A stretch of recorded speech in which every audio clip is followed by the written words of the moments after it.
Hey, I am Betty. I study in high school. I am pretty popular among all. That's because of my nature to prank everyone. I had pranked my parents, my brother, and almost everyone I had met. But this prank became fatal for me. No, I did not injure myself physically, but I was shattered into pieces by his one smile. Me and my gang planned a paint bucket prank on whoever enters the class. And it happened that our new professor Jake was trapped. I was certain that I would get detention, but the very next moment, he smiled and laughed heartily. Even I did the same with my teacher. You guys just reminded me of my past. He could not control his laughter and said he would return in a while. His first impression was enough to slaughter me. Oh, his smile, I can never forget it. Although he was my professor, but I had fallen for him. He returned in a while. He had changed his clothes and the smile was still there on his face. He asked, "Anyways, whose plan was it?" And the whole gang looked at me. He walked to me. "You seem to be the leader of the gang. That was a nice prank. What is your name?" I was lost. He waved at me and then he again asked, "What's your name?" I said, "Betty," hurriedly. "Nice to meet you, Betty. I am Jake." He put his hand forward for a handshake and I remember how my hands were trembling. I was nervous. I had never been so nervous my entire life. How can I be like this? I am supposed to be a bully, but something was different. Whenever I saw him, I was lost. My gang soon noticed me and began to tease me by his name. "Betty has fallen for the professor. Betty has fallen for the professor." They sang this all day and irritated me. Soon, everyone in the class knew how I feel about the professor. The news spread like wildfire. And soon enough, it reached the professor's ears. He called me one day after the school. I was tensed. I knew I was wrong, and what impression will it leave on the professor? But to my dismay, the professor wasn't even angry with me. He said, "In your age, these things do happen." And then he narrated his own story of how he had a crush on his biology professor.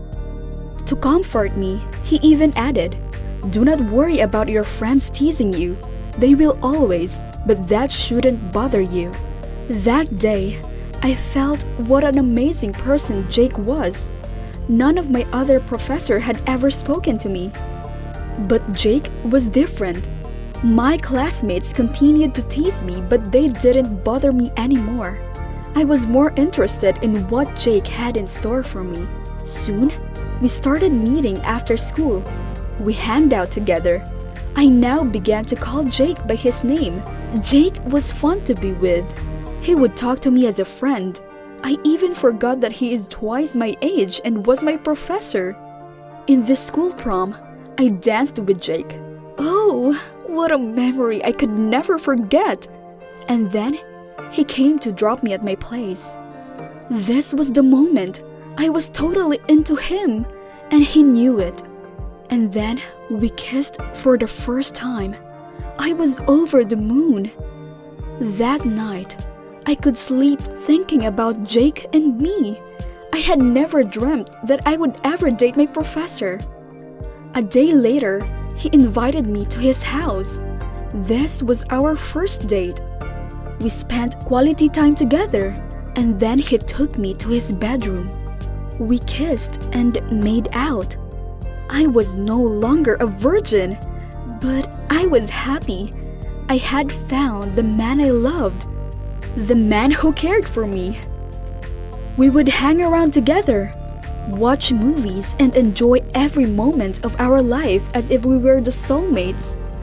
This continued of almost 6 months. Until one day at parents-teachers meet, my father came to school. He was shocked seeing Jake, and even Jake was terrified. I inquired, "What's wrong, Dad?"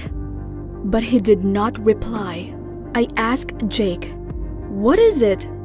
And he did not answer me. I was confused and wanted to know the matter. My father took me home, and all the way, I kept asking him what the matter was. Finally, when we were home, he broke his silence. "Jake is my son." What? My whole world was a lie. How can it be? I asked. My father added, "Jake's mother was pregnant when she was only 17, and my father backed out." And since that day, Jake's mother never ever saw him. By that means, Jake was my stepbrother. Oh no! What had we done? I was dating my own brother? I slept with my brother?